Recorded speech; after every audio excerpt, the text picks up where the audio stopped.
இந்த குறுகிய காணொலியில நாம பார்க்க போற விஷயம் என்னன்னு பார்த்தீங்கன்னா, எகிப்து நாட்டை சேர்ந்த கிளியோபாட்ராவை எல்லாருக்குமே தெரியும். அவங்களுடைய கல்லறை அதாவது பிரமிட் இன்னை வரைக்கும் எங்க இருக்குன்னு யாராலுமே கண்டுபிடிக்கப்படல.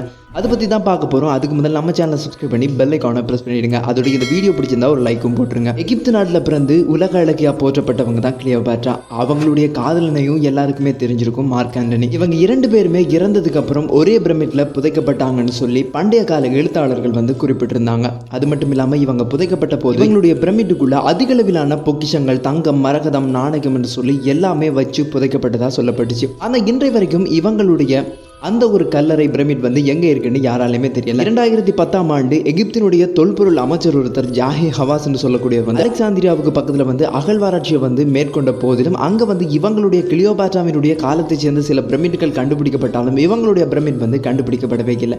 இன்றை வரைக்கும் அது ஒரு மர்மமாவே இருக்கு. இது பத்தின உங்க கருத்தை கமெண்ட் பாக்ஸ்ல தெரியப்படுத்தி